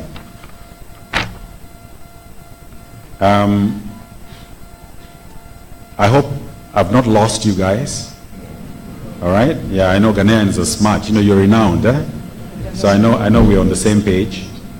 But let me just describe for you those different risk capitals that I've just talked about. Market risk capital. You remember when I was talking about the required or the risk, when I was just trying to describe the risk-based capital? There are 4 components in it. There's a market risk capital, there's an insurance risk capital, there's a credit risk capital, and operational risk capital. Now, under market risk capital, market risk is defined as the risk of loss due to factors associated with the financial markets, such as interest rates, inflation rates, and credit spreads. It sums up risk charges that are assigned to assets on the balance sheet. So that's one component. Then you move on to insurance risk capital. The insurance risk is defined as the risk of loss due to a difference between actual experience and expected experience, and that is incorporated into pricing and design. These are the rates that we charge for, God forbid, the outcome that leads to a claim. This risk capital sums up insurance risk charges and assigned to net insurance liabilities. Then we have the credit risk insurance. The credit risk capital, sorry. Credit risk is defined as the loss associated with the default of counterparty. The risk capital sums up credit risk charges assigned to reinsurers. Reinsurers are your partners when you have a big loss. They put you back to where you should have been. So if the reinsurer is going to default, that's a risk, and it's calculated under the credit risk capital. And so that's a factor as well. And then finally you have the operational risk capital, which is the risk of loss arising from people, failed processes, systems, and external events. Things that are sometimes beyond your control. Corporate governance, which is within your control.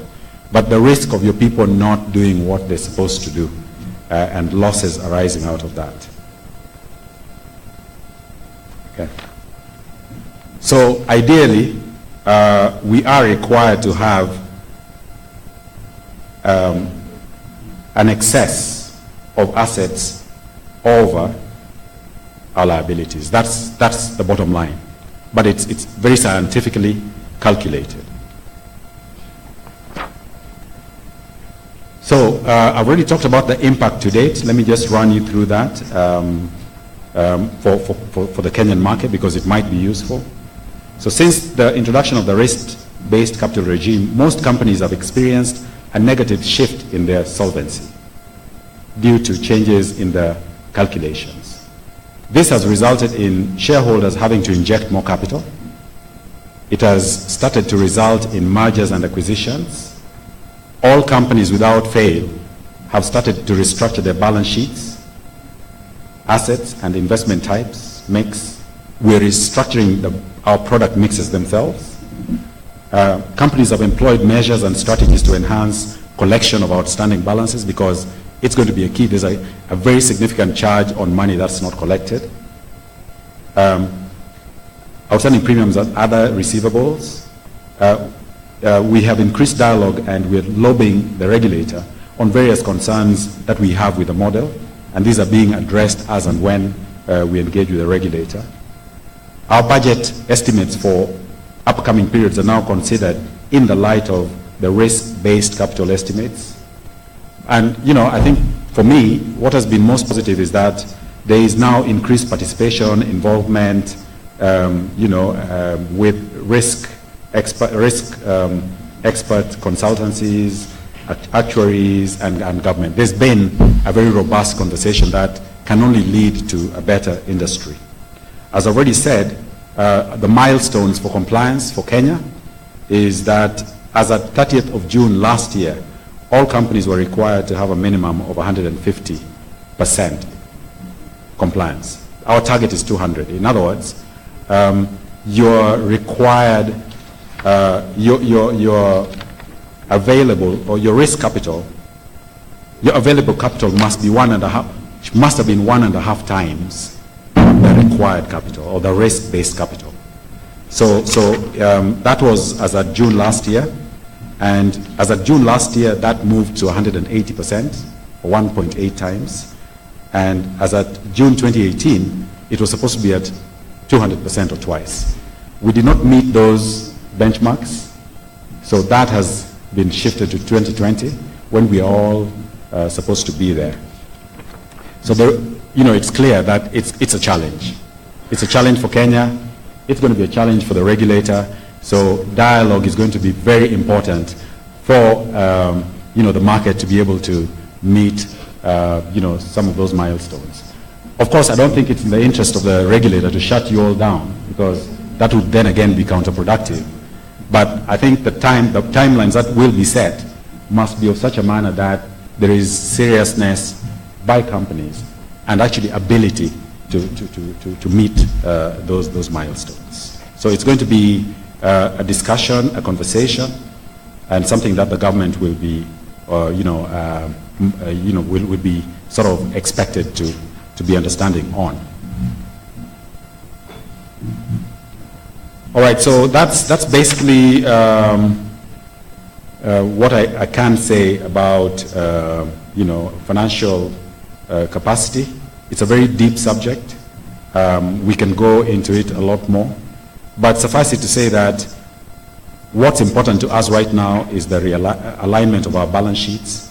We've been sent back to the drawing board to recraft our investment strategies.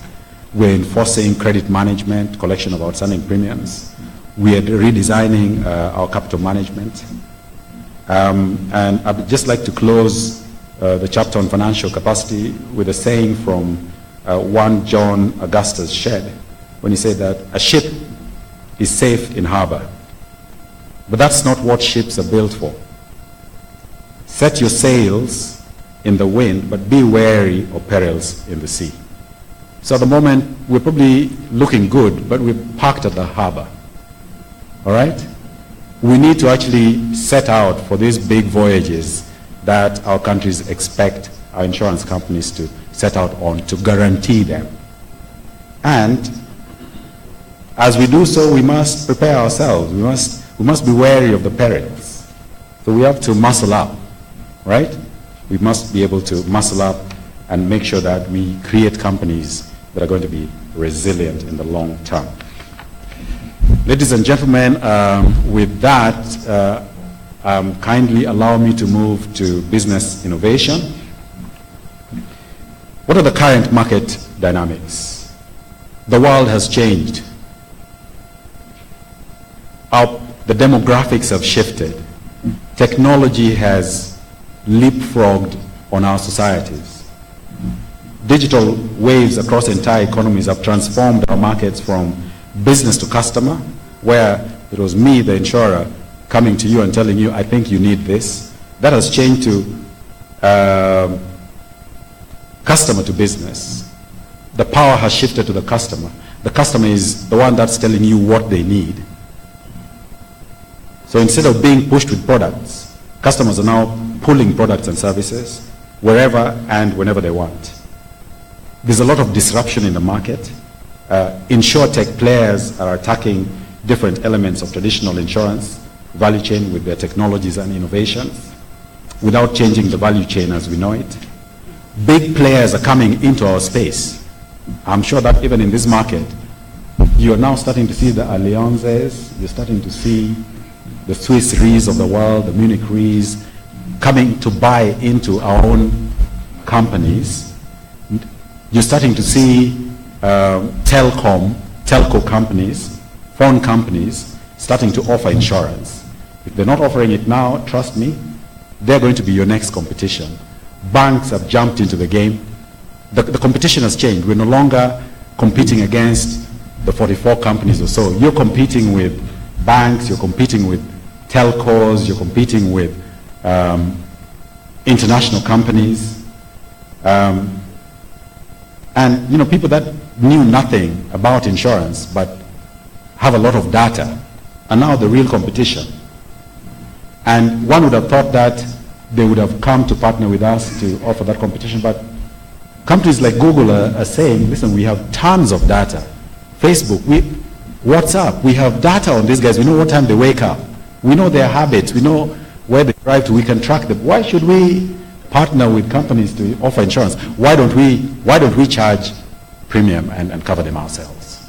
So the world has changed the playing field. We've been joined by giants. If we do not transform, we will be wiped out. If you do not change, you will die. And that's really where business innovation comes in. I've talked about the InsurTech companies. I've talked about the diversifying distribution channels. We've been reliant on brokers and agents to sell our products. Right now, the phone has come in. Hasn't the phone become just the most dominant thing in your life? our mobile phones? Don't we live our lives through our phones? If you leave home without a mobile phone and drive for 10 minutes, you're going to go back, I can guarantee you that.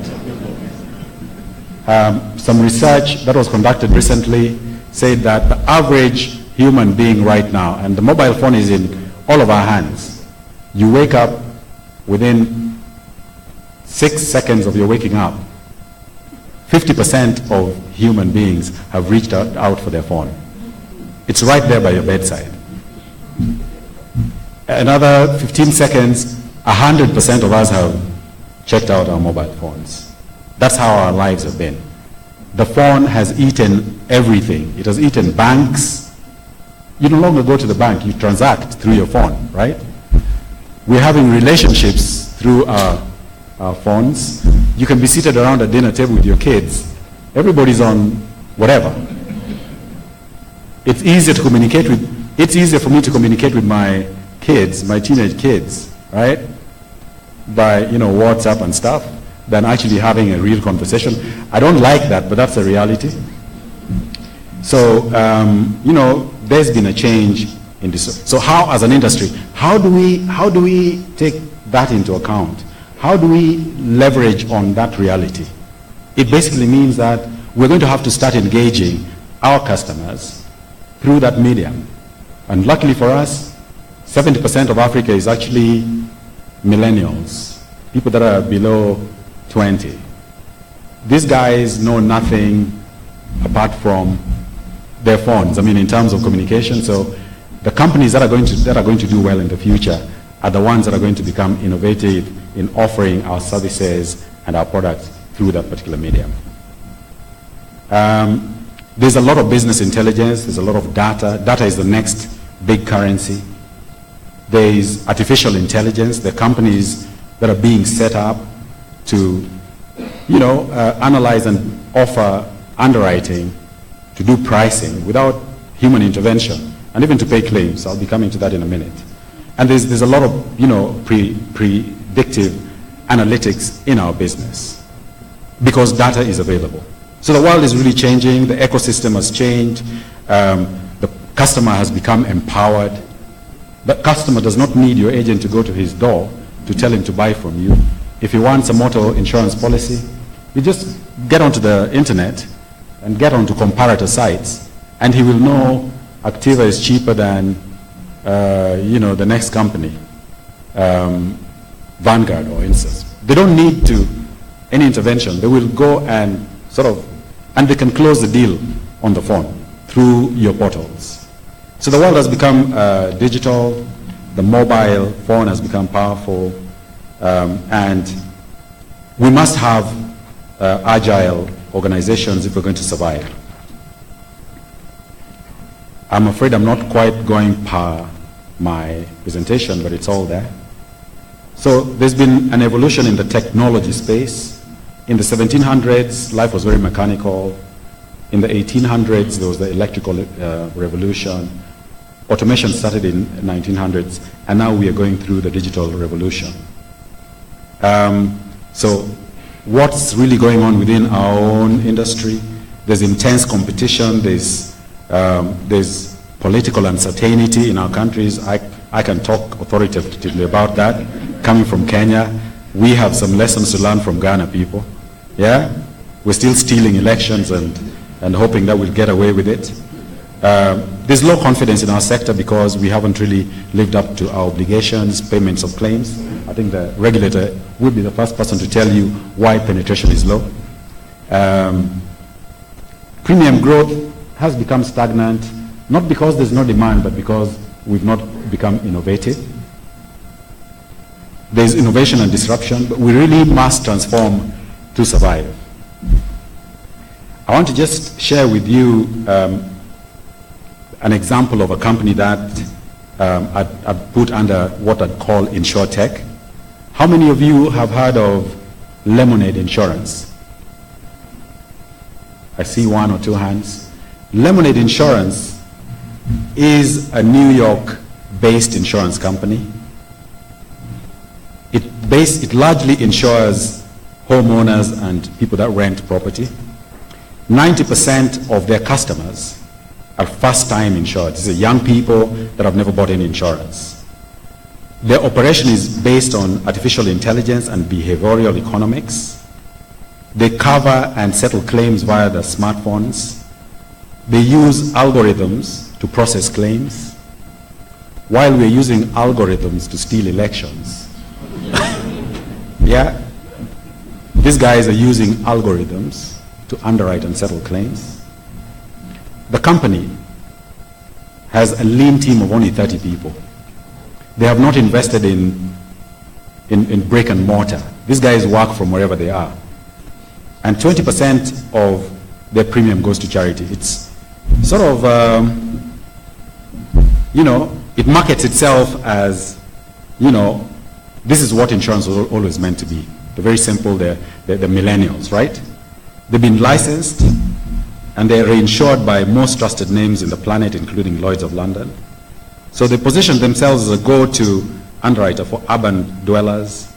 Lemonade claims to help you easily and quickly get an amazing cover to protect your stuff at killer low prices, all in 90 seconds. They don't have ACIIs and all those fancy things that you guys have. They're using data. If you have a claim, the website indicates that it could take as little as 3 minutes to get paid. Compared to traditional insurers, the company claims to take only a flat 20% fee from you. So what's the value of your house? They'll work out your premium based on some number. And that premium that they charge is merely meant to cover them for their operational costs, to pay for that claim should it happen. The balance over that, if you go the whole year without making a claim, they will give that money back to causes that matter for you. If you care about cancer research, yeah, you'll stipulate that to them. That money will go back to society. Okay? There are no brokers involved. So all the savings are passed back to yourself. All right? So it's a company that operates as a benefit corporation, chartered to do business. And ladies and gentlemen, it's doing great. Now, how do we even start to compete against a company like that? It has no overheads. It's got a completely different model of operations. But those are the companies of tomorrow. Those are the companies of tomorrow. They're the companies that make sense to the millennials. Let's talk about the robotics invasion. And when I talk about robotics, I'm not talking about Arnold Schwarzenegger in Terminator. No. I'm talking about robotics as in how we are using technology to do things. I don't know whether you know that, right now you have a heart problem, they have to cut your chest open, right? And go in and be intrusive and all of that. In the future, they have mini bots that will be just injected into your system and guided to go and, those ventricles or where the fatty deposits, they will completely, grind all of that and get out of your system. So that's the future, and insurance has its own. So robotics and insurance to eliminate human error and process mistakes, optimize compliance, rationalize efficiency, and reduce skill gaps through removing inconsistent decisions. The insurance industry in the first world is already using robotics in our business. Insurers are testing robots' decision making and using them to work on predictive claims outcomes and optimal claims strategies. They're detecting policy mismatches presented by brokers. They also risk profiling. On the road, I hope you're all aware that we are being replaced, right? Very, very soon there'll be driverless cars. Man, I don't look forward. I love sitting at the wheel. But the fact is, Google and BMW, Mercedes-Benz, they're testing driverless cars that are safer than any car that, that you would drive. I hope you've seen that on TV, on CNN, or just those. That's the future. Cars are no longer going to be using, I know you guys discovered oil, but I'm sorry to tell you guys, oil is going out of fashion. You should have discovered it last century, right? Because cars are going electrical. Well, I'm a little jealous because we don't have oil, so I had to take that dig at you guys. Yeah, so driverless cars are going to be a game changer. How are we going to price the risk of driverless cars? What will we be really insuring? Right now we insure the careless or the negligent behavior of the driver, right? If Gustav is a guy that's, going home from the club at 2 a.m. every Friday, I'm going to price his risk accordingly, right? But with driverless cars, that whole dimension falls away. And we're probably now going to be insuring the companies that produce those cars against malfunction or stuff like that. So who is going to be liable in the event of an accident? Is it going to be the owner of the car? Certainly not. You're sitting in the back seat reading Newsweek, right, when the accident happens. So we're going to be insuring totally different people. So, who are we selling to, and how are we going to be selling that? How safe? We need to start worrying about how safe the technology will be, and regulation will be turned again on its head, because we will be dealing with things that are not here right now. As I've already said, big data is a future currency. How can we use big data to drive insurance and innovate? We have tons of information.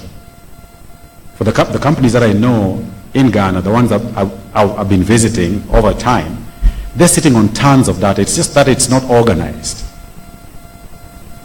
If you go to any insurance company right now, and you want help, maybe you have policies for your house, for your car, life.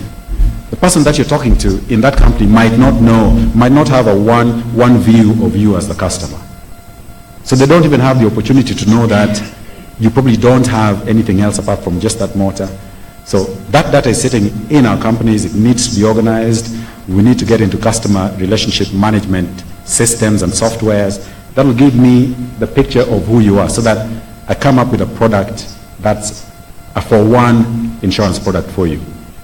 And I'll know what to upsell or cross-sell to you. Our lifestyles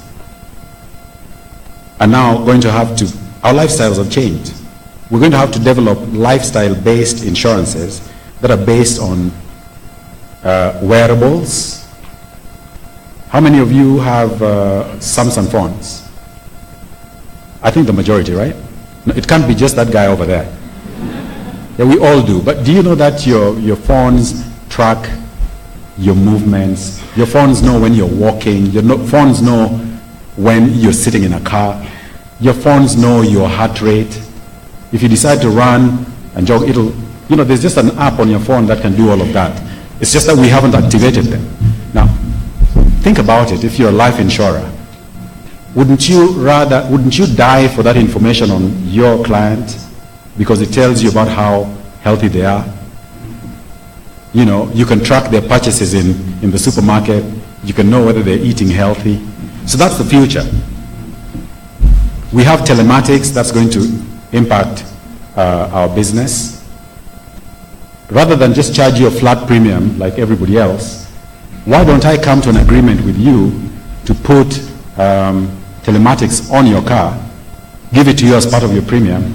The telematics will tell me what kind of a driver you are, how abruptly you brake your car, how much time you spend on the road, whether you drive that car at all. At the end of the day, I should be able to price a particular car that you have. The premium can be half of what I charge you today because it really doesn't have the same risk exposure as car A or car B.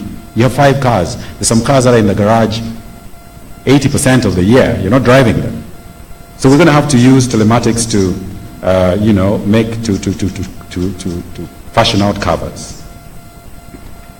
We're going to have to partner with telephone companies to be able to get that data. We're going to have to, I don't know whether you have the equivalent of the NTSA in Ghana, the National Transport and Safety Authority. They're all being set up. They're being set up in all our countries, but they're going to digitize, everything to do with motor, licensing, revenue payments. If we prepare to partner with the NTSAs that are coming up, we will have a sense of who our customers are and what kind of risks they are. At the end of the day, like I said, the power is shifting to the customer, and the products that we come up with must be customer-centric products. Our products must be simple, they must be coherent, they must be innovative, and most importantly, they must be affordable. We have to get into alliances.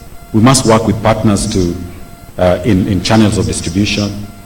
We must work with disruptive startups or with industry players like car manufacturers, tech giants like Google, to get a better sense or a better grip on our business.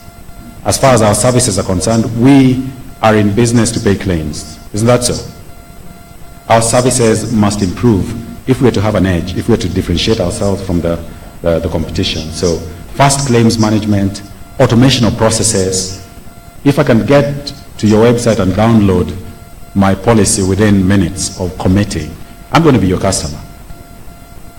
Our processes must be lean, integrated, and they must enable cost benefits and organizational agility.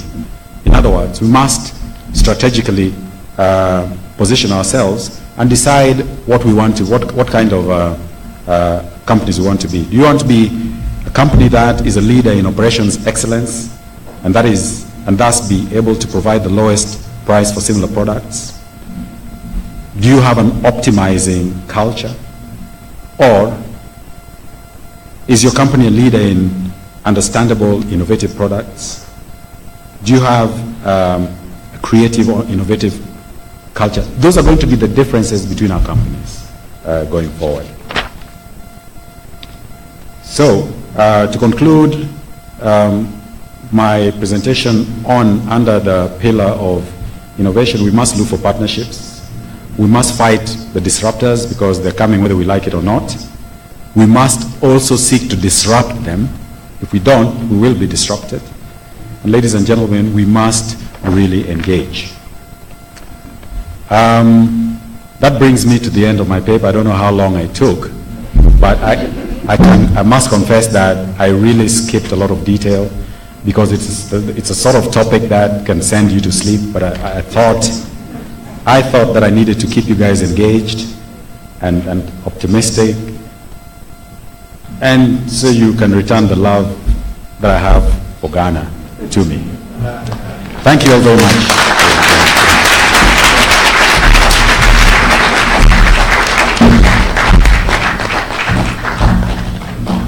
Thank you very much. Please, let's put our hands together again for him. The presentation will be sent to all of us via email, so I'm sure by now our IT guys there are working on it. The presentations and the speeches will send to us via email, so we get time to get to know exactly what you said into details. There's one thing you talked about that's got to do with the innovation, and see how best we can also incorporate corporate governance in some of our practices, which is also very critical. On innovation, reminds me of a story where an insurance sales rep, an insurance broker, and the chief executive officer of that same company, three of them decided to go out for lunch after 12. So when they were going to engage in conversation, then they found an oil lamp somewhere on the floor. The one that's when you grease it a bit, a genie will come out of it. So they did, and the genie came out of the lamp. And the genie said that I have 3 wishes, usually that I give. And since you are 3 of you, I'm going to give all of you a wish each. The insurance sales rep said, I'll go first. Then he said that, well, I would like to go to the Bahamas and be in the best hotel and be there for the rest of my life. Then, poof, he was there. Then the insurance broker also said that, well, I would like to go to Hawaii and also be there with my family and everybody that I care about. Then, boom, he was also there. He was left with the CEO. Then the genie went to the CEO. CEO, you're next. And he said that, well, I want the 2 of them back in the office by lunch. Then just at the time that lunch ended, boom, they were back in the office. Now the moral of the story is this. always let your boss go first. All right, we'll take our closing remarks from our chairman, then we'll end this session, go for a coffee break, return for 2 other sessions, then we can say wrap up by 3 o'clock. But we're not ended yet. The chairman will give us a closing remarks. Distinguished ladies and gentlemen, I think you agree with me that it's good to have friends who are better than you. It's good that the association went to Kenya because they know the Kenya insurance industry has developed better than Ghana's, and they also made sure that they selected the best person in Kenya to tell us about how they have done with their industry. Can we give him a good round of applause?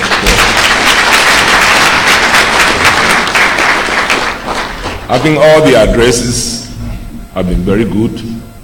A lot of good stuff in there to inform our discussions subsequently. But let me just make some few points. Madame the President emphasized the matter of possible overregulation. And I believe that is why they're emphasizing self-regulation now. She also made a point about the importance of, or she accepts hard regulation. Okay, I've been looking for the definition of hard regulation. It's important we know before we regret asking for that. But if hard regulation is about enforcing the regulations in place, then of course I believe we are all for that, isn't it? The harder, then the better. She also made a point about excess capital. Sometimes we made a mistake, we think that equity is cheap. No, equity is more expensive than any other source of capital, debt or whatever. So there must be a good balance so that on our balance sheets, we don't have too much equity, which would then mean that we are wasting capacity. We had a very confident address by the commissioner. I'm very pleased. I think that the level of confidence he exuded tells us that we should all calm down and that all is going to be well. That the insurance penetration rate, which is quite low, I believe that we are all going to work together from his side with the support for it to happen. It is not surprising that the minister's rep, Mrs. Licia Ashley, has emphasized clearly that the government wants the reach and depth of financial services to be deeper than we have. They also believe that self-regulation is good. And their worry most is that the industry must have the financial capacity to support the petroleum industry that is just growing in this country. So how do we respond to that? That is up to us. Then the main speaker, Mr. Stephen Oloch, his point is that if you're in the industry, whether small, medium size or large, you must be up and running. The boardroom should be active. If you have to capitalize, you do so. You don't wait for a regulator to tell you. Innovation, as he said, the digital space is there, we should all respond to that. We must transform where we are or we die. I don't think anybody set up a business to die. The point I made earlier has been emphasized. Self-regulation that we're talking about today is a sign of maturity of the industry and that we should all pursue it. Then financial capacity. We in Ghana, I know we are also shifting from the blanket capital, fixed capital, to the risk capital model, the risk-based capital model. But sometimes I wonder whether that is what we are doing, because it appears we are going the risk-based approach or model, but still holding on to blanket capital. I think that the regulator may have to explain that a lot more, because as I said, capital is expensive, and capital is actually not as available in this country as in other countries. Sometimes we look at Nigeria and say that, oh, Nigeria is recapitalizing, but Nigeria has capital in country that they can resort to. And the reason is that from independence, Nigeria went the market economy, whilst we were flirting with socialism, they had their stock markets as early as in 1960, and Ghana's was in 1990. So we don't have the same capacity. And I think that it's been said, the regulator should not come out with regulations that the institutions cannot respond to. Okay, because I believe that the regulator is to serve the country. If Ghanaians cannot come up with a level of capital, I don't think that should be fixed for them, because that's what we amount to, asking them to open up and let foreigners take over. Yes, we want our institutions to grow, but my belief is that when it comes to, for example, mergers and acquisition, which I believe they are trying to promote, in the private sector, it is a boardroom matter. Okay, it's a boardroom matter. So as much as possible, as we all want to have large institutions, we should let the private sector itself draw up their plans, increase their capital, and grow as the economy will, as we want it to. Recently, the Private Enterprise Federation brought together, past CEOs in the financial services industry for a discussion.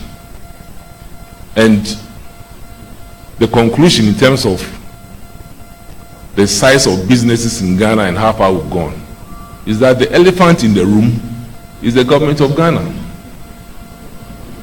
If you look at the way the economy of Ghana has gone over the years, I think that it's a miracle that some of our businesses have done so well.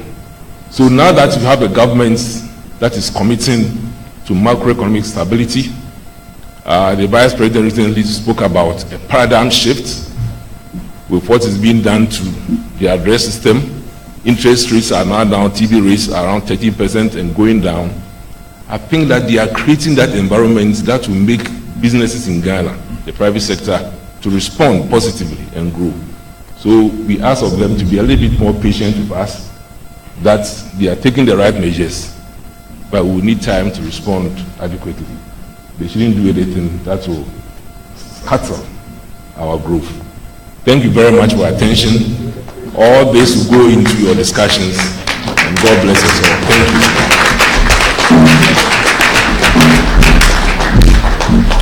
All right, thank you very much.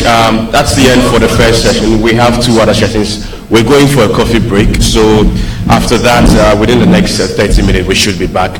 And for the second session, we're going to have discussion, then open forum where you have time to also ask questions and see how best you can contribute. So we're going for a coffee break now. All chief executive officers and of course the high table, you'll be ushered, and the discussants, you'll be ushered to use the main entrance there. And also the rest of us will use the store on my right for the coffee break. So we have a break now for us to stretch our legs for coffee. We'll be back in the next 30 minutes. Thank you very much.